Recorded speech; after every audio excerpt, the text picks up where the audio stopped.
about religious practice in the temple, the unique blend that is Chinese religions as lived today. Chinese temples can be anywhere from the size of a telephone booth to a multi-story, multi-building complex. They're usually the center of a neighborhood, community, or city, but sometimes they have a specific ritual purpose. For example, the protection by the city god, a place where one could go to look for a spouse, praying for the dead, or asking for mercy after death. What unifies this broad set of religious beliefs and practices is the ritual of visiting a temple to bai, to burn incense, bow to a statue of a god, and make an offering, usually along with a request for a specific favor. Common requests are success in business, a safe journey, or high scores in exams. This last is what has made the tiny shrine we saw previously famous and popular. It is across the street from the entrance to the large Jiaotong Daxue, University of Jiaotong. And so many students professed to have success in their exams after they had visited that shrine.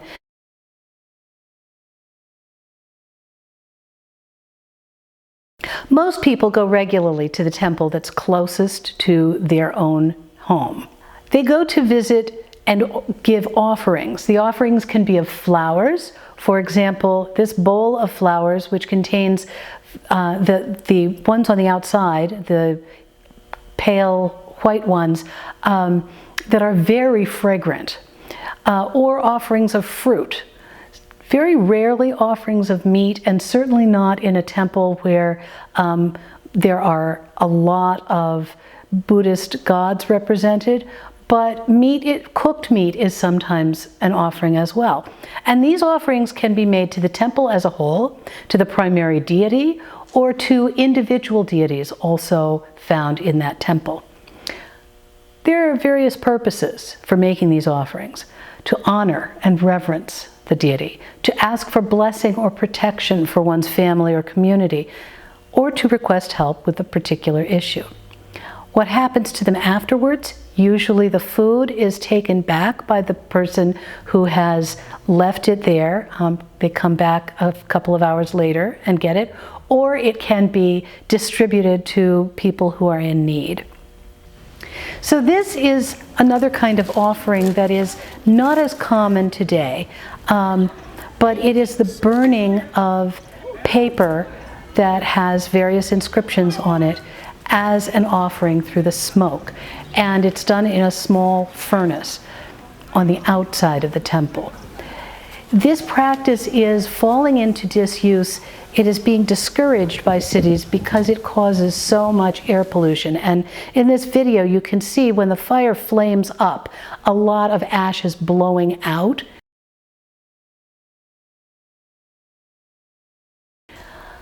When it comes to incense, there's a certain procedure that begins with buying the incense, which is not very expensive, but it's also a contribution to the working of the temple, to lighting it, and there's usually a place, whether it is just a little Bic lighter or it is a series of candles, as you see in this picture, or a small stove, to finally to the bye-bye, which is done with holding the incense this way and bowing, and to setting it finally in the brazier.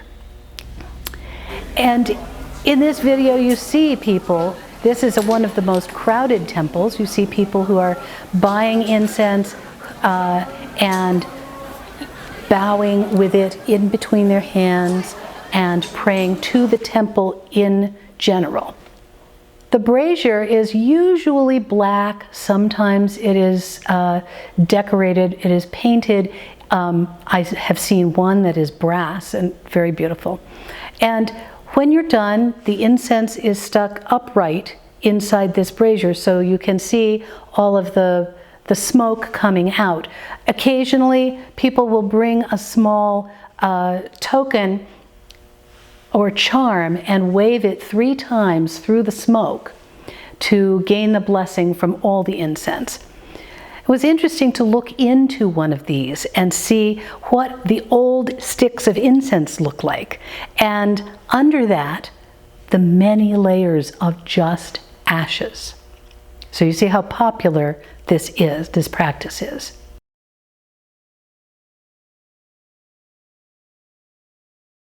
Now, when you go to a temple, whom are you visiting? You could be visiting land gods, town or city gods, or ghosts. And the first two protect specific places, the land gods and the town and city gods. Parts of the countryside, small neighborhoods in the case of land gods, or much larger settlements in the case of the city gods. The third group, ghosts, comprises hundreds of spirits of the dead, and you will not see them pictured or depicted in the temple. They can be one's own ancestors or the ancestors of the community. Almost every god has a birthday which their devotees will celebrate once a year. So I'll give you a little bit of a tour of some of the gods that were most popular in the temples I was looking at. This is Tudi Gong, Lord of the soil and the land. He is in charge of specific locations and neighborhoods. He's essentially a Confucian bureaucrat who runs the mirror side, the other realm that influences and mirrors the living realm. Dadi, he was a real person, a doctor and a miracle healer, and after his death, he was deified as a great Taoist immortal.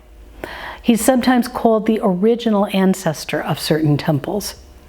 In life, he passed the highest exam to gain a degree and then government office. But at the age of 24, he retired to cultivate the Dao within himself.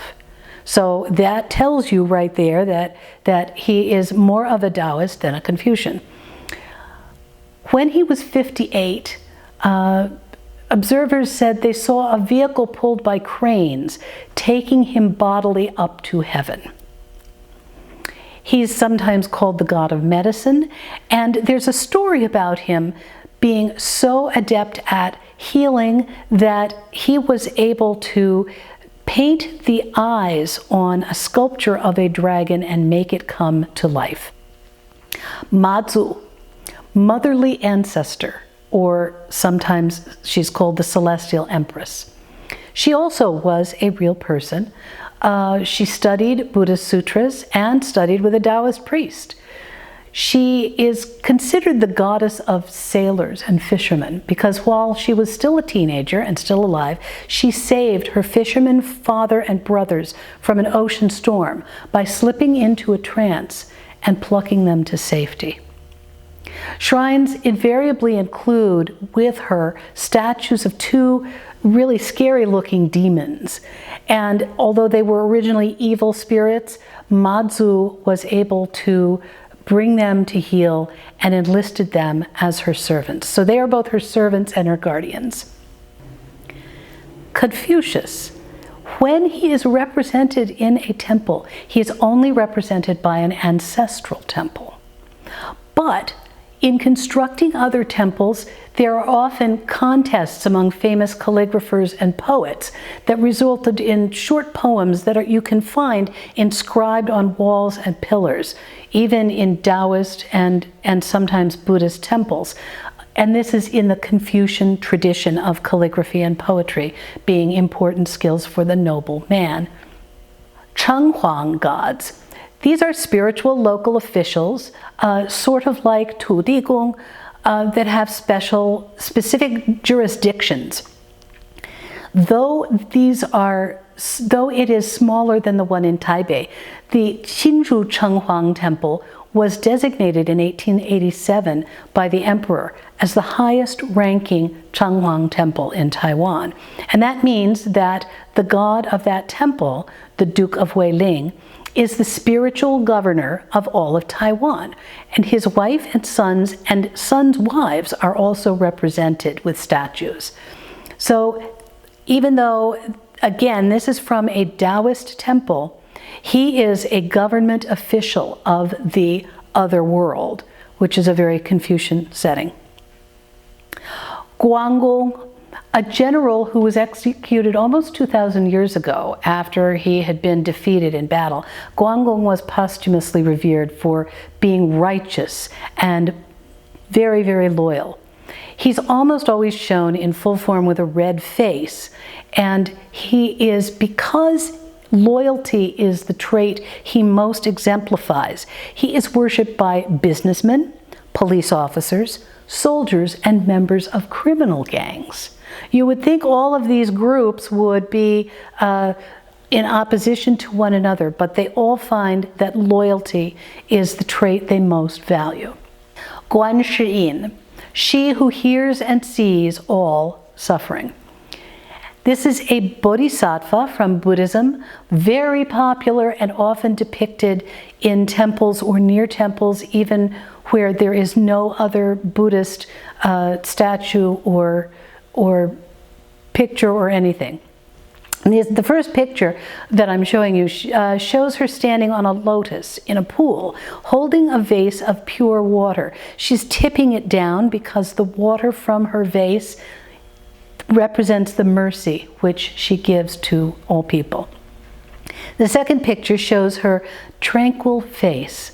And this is from a statue in the middle of a Taipei street where temple implements are sold. Notice that in her hand is a piece of candy. Somebody has made an offering to her.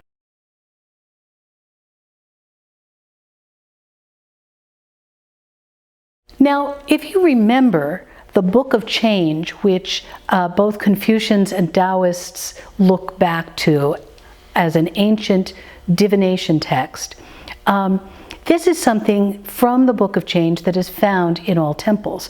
The English is moon block. Two of them that are the same size are chosen, and a yes-no question is asked, and they're tossed. And if they come up one yin and one yang, so one with a flat surface up and the other with a rounded surface up, the answer's an unequivocal yes. There are other ways that they can come down where they are matching, and depending on how they land, you could ask the question again, or you are not to ask it for quite some time. There are also divination sticks. You take one out of the vase, look at the number or inscription on it, and go over to a little chest of drawers. Find the number matching your stick. Pull it open, and you will find a piece of paper that tells you the meaning and the answer to your question. If you want something even more specific to what you have been asking, or you don't understand it, you go to a book, which will give you a lot of other options. So if you're asking about business, then you should interpret it this way. If you're asking about love, you should interpret it that way. Sometimes we see some unexpected combinations at various temples. So at the Confucius temple in Taipei, there's something that's a combination of a Tibetan prayer wheel and divination sticks. You spin these as you would a prayer wheel, but what comes up for you is a saying from Confucius. And at the Cheng Huang, there are Tibetan prayer wheels, but also Christian symbols that are angels, which was a real surprise to me.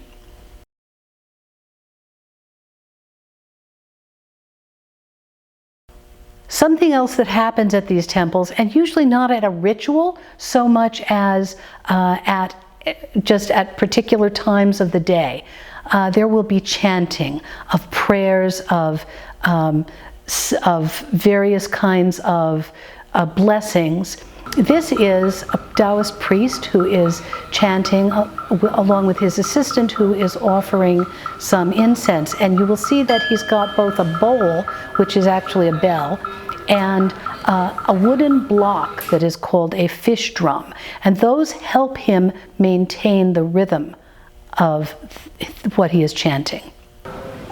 I was surprised to find at a Taoist temple 3 Buddhist monks. You can tell they're Buddhist monks because of their shaved heads and their saffron robes, who were chanting a sutra in front of a statue of Mazu, who is a Taoist deity.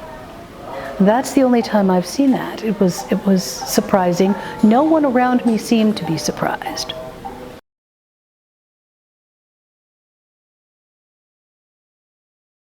I hope you've enjoyed learning about the centrality of temples in Chinese religions, as well as the many activities that take place in these temples. Elements of Confucian, Taoist, and even Buddhist traditions are blended in most of these temples, emphasizing once more the highly syncretic nature of Chinese religious practice in the everyday lives of adherents.